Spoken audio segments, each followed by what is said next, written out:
नमस्ते किसान भाइयों। जैसा कि आपको पता है कि आज हम बात करेंगे नए फल बगीचों की स्थापना से पूर्व की क्या क्या सावधानियां दी जा सकती। सबसे पहले बात करें कि फल बगीचों की स्थापना करना चाह रहे हैं अपन, तो फल हमारे जीवन के बहुत ही आवश्यक वस्तु है। जैसा कि आंकड़ों के हिसाब से पता है कि 280 ग्राम फल मनुष्य के लिए प्रतिदिन आवश्यक होते हैं, तो इसलिए हमारे जीवन में फलों की आवश्यकता बहुत अत्यधिक है। साथ ही आपको पता होना चाहिए कि अगर विटामिन ए की कमी होती है तो उसकी वजह से रतौंधी या बीमारियां हो जाती है, और वो रतौंधी वगैरह पीले फल खाने से, जैसे पपीता, आम वगैरह के सेवन से कम हो सकती है। दूसरी बीमारी है बेरी। विटामिन बी की कमी से बेरी नाम का रोग होता है। अगर हम सेब, केला और आलू बुखारा वगैरह का सेवन करते हैं तो ये बीमारियों से हमारे को नियंत्रण पाया जा सकता है। तीसरा होता है विटामिन सी। उसकी कमी से हमारे पे स्कर्वी नामक बीमारी हो जाती है। विटामिन सी में जैसे आंवला, अमरूद, नींबू आदि का सेवन करने से ये बीमारी इसका नियंत्रण किया जा सकता है। अब हम बात करें कि फल बगीचों की स्थापना से पहले क्या क्या तैयारियां की जानी चाहिए। जैसा आप किसान भाइयों पता है कि आपकी जमीन उपजाऊ है क्योंकि उसमें अच्छी खेती हो रही है, लेकिन खेती एक फसल जो ले रहे हो आप 2 से 3 महीने की फसल होती है। उसके लिए ये जरूरी नहीं है कि आपकी जो मिट्टी है वो उपजाऊ है। क्यों? इससे सबसे पहले आप अपनी मिट्टी और पानी की जांच जो मिट्टी परीक्षण प्रयोगशाला है उनसे करवाइए। अगर आप मिट्टी और पानी की जांच करवा लेते हैं तो उससे आपको पता चल जाएगा कि आपकी भूमि के लिए कौन सा फल उपयुक्त है। सेकंड नंबर का कि इसके बाद आप कौन से फल का चयन करेंगे, आपके जिले में या आपके स्थान पे कौन सा फल उपयुक्त है। जैसा नींबू, आंवला, बेर, आम, ये फसल सभी क्षेत्रों के लिए उपयुक्त है, परंतु झालावाड़, डूंगरपुर, चित्तौड़गढ़ आदि क्षेत्रों के लिए केला उपयुक्त है। झालावाड़ में संतरा उपयुक्त है। श्रीगंगानगर के लिए किन्नू और माल्टा बोया जा सकता है। ये तो हो गई फसलों के चयन के बारे में। अब फसलें तो चयन कर ली अपन ने, लेकिन इसके साथ ही आपको अब किस्मों का भी पता होना चाहिए कि कौन सी किस्म किस फसल की उपयुक्त है। आम के लिए लंगड़ा, दशहरी, मल्लिका ये उपयुक्त है। दूसरा है आंवला के लिए चक्कैया NA7, अमरूद की है इलाहाबादी सफेदा L49, नींबू की है नींबू कागजी, पपीता की है पूसा रेड लेडी और पूसा हनीड्यू, कुर्क हनीड्यू, ये वैरायटीज है। इन सभी किस्मों में से जो आपको किस्म अच्छी लगती है या आपके क्षेत्र के लिए उपयुक्त है वो आप सहायक निर्देशक उद्यान या आपके जिला कार्यालय उप निर्देशक कृषि विस्तार के कार्यालय में जाकर संपर्क करके आप वो किस्मों का चयन ले सकते हैं। पौधे वहां से उपलब्ध हो जाएंगे। तीसरा है, अब आपको बगीचे लगाने से पूर्व क्या क्या तैयारियां करनी।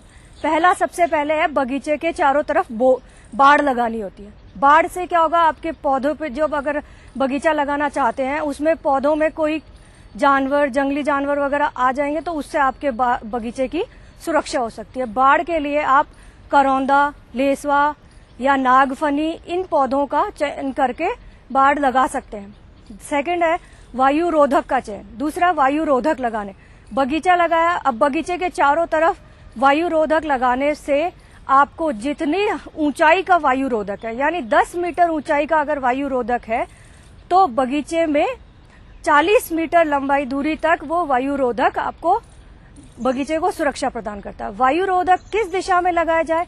वायु रोधक को पश्चिमी या उत्तरी दिशा में लगाना चाहिए। पश्चिमी दिशा में लगाने से जो तेज हवाएं बगीचे को गर्म हवाएं नुकसान पहुंचाएगी, उससे नियंत्रण किया जा सकता है। और उत्तरी दिशा में लगाने पर ठंडी या शीतलहर या पाले का कोई प्रकोप होता है, उससे नियंत्रण किया जा सकता है। तीसरा है सिंचाई की नालियां। सिंचाई की नालियों के लिए आप जो नालियां डालें या ड्रिप संयंत्र को उपयोग किया जाकर नालियां ऐसी जगह डालें जो पौधों से पौधे की जो कतार बनाई जाती है उस कतार के बीच के अंदर हो, ताकि उस एक कतार से आप दोनों लाइनों को, पौधों को पानी दे सकते हो। और जो ड्रिपर लगेंगे वो पौधे की जड़ में नहीं लग के पौधे के साइड से पानी मिलेगा, तो उनको जड़ों पे नुकसान नहीं होगा। तीसरा होता है पौधों के लिए कितनी दूरी का चयन किया जाए। जैसा आम के लिए है, आम को 8 से 8 मीटर दूरी पे आपको लगाना होगा। नींबू, संतरा, माल्टा और अमरूद ये होते हैं 6 से 8 मीटर दूरी पे लगा सकते हो आप। छोटे पौधे होते हैं जो कम समय की फसल होती है, अल्प अवधि की, जैसे पपीता है, वो आप 2 से 2 मीटर दूरी पर लगाते हैं, ये उपयुक्त है। इसके बाद आपको गड्ढा खोदना है। जब आपने रेखांकन कर लिया कि बगीचे को ये इस दूरी पे रखना है और इतना इसमें स्पेसिंग है, तो वो रेखांकन किए हुए जगह पे गड्ढा खोदना है। गड्ढों के लिए भी जैसा आम वगैरह में है तो बड़ी ज्यादा स्पेसिंग है उसके अंदर, तो उसके लिए बड़ा गड्ढा खोदेगा, 3 फुट बाय 3 फुट और 3 फुट गहरा गड्ढा। छोटे पौधे हैं आंवला, नींबू, माल्टा, इनके लिए 2 फीट 2 फीट और 2 फीट गहरा।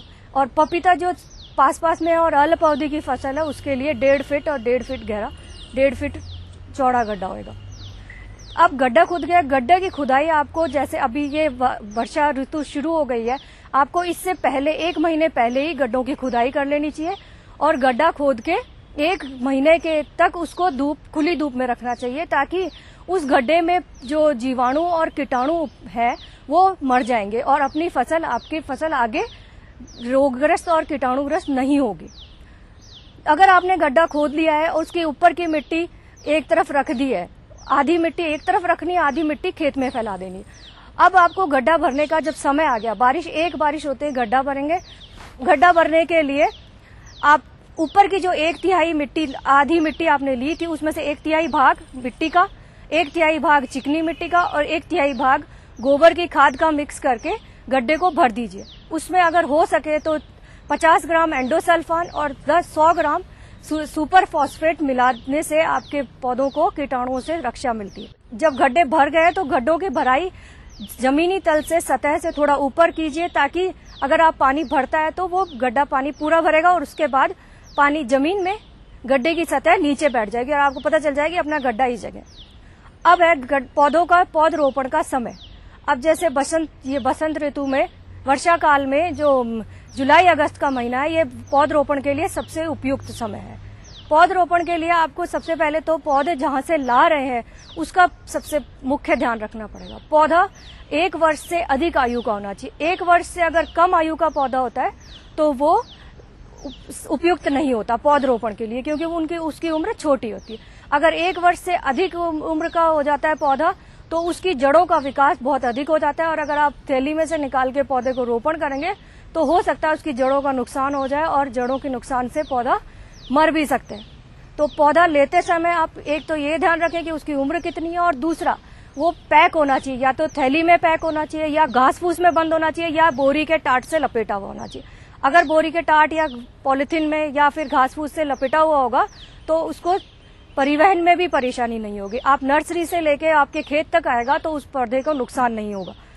अगर आप पौधरोपण, अब पौधा ले आए, पौधे की किस्मों का चयन कर लिया आपने कि कौन सी किस्म है। अब पौधरोपण के समय आप जब पौधा गड्ढे में लगा रहे हैं तो गड्ढे में लगाते समय आप सबसे पहले उसकी थैली को या फिर उसकी जो टाट है, बोरी का टाट वगैरह, उसको हटा के और जो पिंड है पौधे का उसको सुरक्षित पकड़िए, उसके जड़ों को नुकसान नहीं होना चाहिए। और जो गड्ढा खोदा था जिसमें मिट्टी भर दी थी अपन ने, उस मिट्टी को इतना ही निकालिए जितना कि पिंड है पौधे का पिंड है, जितना ही मिट्टी में निकाल के उसको भर dीजिए। साथ ही एक बात और ध्यान रखने योग्य है कि जहां पे पौधे में ग्राफ्टिंग या बडिंग की गई है उस जगह पे, वो जगह जमीनी सतह से 25 सेंटीमीटर ऊपर होनी चाहिए।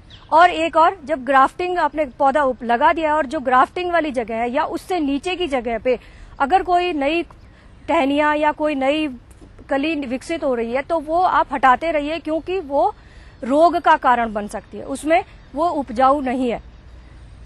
तीसरा है कि आप अब पौधे लगा चुके हो, अगर आपको लगता है कि मेरा ये जो बगीचा लगाया है उसमें पौधे कमजोर हैं, तो आप उसके लिए कमजोर पौधों को सहारा देने के लिए डंडी या कोई लकड़ी के सहारे उस पौधे को खड़ा कर सकते हो। क्योंकि अगर आप पौधे को लकड़ी के सहारे नहीं खड़ा करा और कुछ हवा लगी तो हवा से वो गिर भी सकता है और उसको नुकसान हो सकता है। इसलिए आप सोचिए कि उसको लकड़ी का सहारा दे दीजिए ताकि वो लकड़ी के सहारे से गिरेगा नहीं। ये तो हो गई आपकी बगीचा लगाने की तैयारियां। अब बगीचे में साथ में आपको ये भी ध्यान रखना होगा कि आप पौधों का जो चयन कर रहे हैं वो इस तरीके से होने चाहिए कि आप मनुष्य के स्वाद के अनुसार होना चाहिए। जो किस्में है वो शीघ्र बढ़ने वाली होनी चाहिए, अच्छी वैरायटी होनी चाहिए, किसी किसी अच्छे संस्थान, कृषि विज्ञान केंद्र या कृषि विश्वविद्यालयों या पंजीकृत नर्सरियों से ले आना चाहिए। ये तो हो गई बागीचा लगाने के लिए सावधानी। अब आपको मैं बताती हूँ उद्यान विभाग में बगीचा लगाने हेतु क्या क्या अनुदान दिए जाते हैं। जैसा कि आपको पता है कि उद्यान विभाग में राष्ट्रीय बागवानी मिशन और राष्ट्रीय कृषि विकास योजना पूरे राजस्थान राज्य में चलाई जा रही है। अब इस राष्ट्रीय बागवानी मिशन और राष्ट्रीय कृषि विकास योजना के तहत अगर किसान भाई फल बगीचों की स्थापना करते हैं तो उन्हें 75% अनुदान, लागत का 75% यानी 40,000 रुपए लागत मानी जाती है और 30,000 रुपए का अनुदान दिया जाता है 75%। उसको 3 किस्तों में दिया जाएगा। 3 किस्तों में पहली किस्त होगी 60%, दूसरी किस्त होगी 20% और तीसरी किस्त होगी 20%। तीनों किस्तें तीनों 1-1 साल के अंतराल पे दी जाती है। अगर आपका पहले साल में बगीचा 75% तक जीवित है तो ही आपको दूसरी किस्त अदा की जाएगी। साथ ही बगीचा लगाने पर अगर आप ड्रिप सिंचाई संयंत्र की स्थापना कर रहे हैं तो उसमें भी बागवानी विभाग के द्वारा 90% अनुदान दिया जाता है। इसी के साथ एक सघन बागवानी होती है, उसमें भी 50% तक अनुदान दिया जाता है। मैं आपको किसान भाइयों लास्ट में यही कहना चाहूंगी कि बगीचा लगा रहे हो और आप बूंद बूंद सिंचाई का उपयोग कर रहे हो तो आपका बगीचा बहुत लंबे समय तक आपको फायदा प्रदान करने हो। अतः बूंद बूंद जल की बचत कर लो मेरे वीर, वरना कल जल के बिना भोगोगे सब पीर। धन्यवाद। आज तो वसूली करके ही जाऊंगा। घनश्याम, अरे ओ घनश्याम। वो तो स्कूल गए हैं।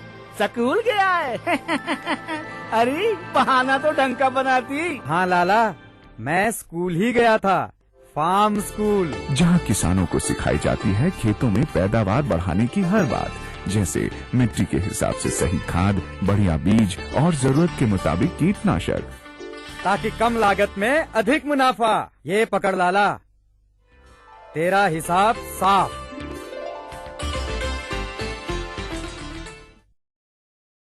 तो किसान भाइयों, भी आपने जाना कि किस तरह की सावधानियां रखनी चाहिए फलदार वृक्ष के बगीचे की स्थापना में, ताकि आपका जो बगीचा है वो मुस्कुराए, फले और फूले। किस दूरी पर आपको पेड़ लगाने चाहिए, कौन सी किस्म आपको लगानी चाहिए, कौन से फलों की किस्म किस मौसम में लगानी चाहिए, कौन से किस्म की खाद डालनी चाहिए, ये सभी सावधानियों का आप ध्यान रखें ताकि आपका बगीचा मुस्कुराए, क्योंकि आपकी मुस्कान ही हमारा उद्देश्य है। आप हमें पत्र लिख दीजिए अगर आपकी कोई भी सुझाव हो या कोई प्रश्न आप हमसे जानना चाहते हो या आप हमारी तारीफ करना चाहते हो। और हमारा पता है कृषि दर्शन, कमरा नंबर 110, दूरदर्शन केंद्र, झालाना डूंगरी, जयपुर। किसान भाइयों, हमें रहेगा आपके पत्रों का इंतजार। फिलहाल मैं लेना चाहूंगी विदा। नमस्कार, राम राम। खुशबू की फुहार में, स्वाद की बहार में, तरक्की की तानों में, खिलती मुस्कानों में, हरे भरे पौधों में, बड़े बड़े सौदों में, मधुर भिनभिनाहट में, खुशियों की आहट में। NHM बागवानी मिशन, हमारी चाहत आपकी मुस्कुराहट।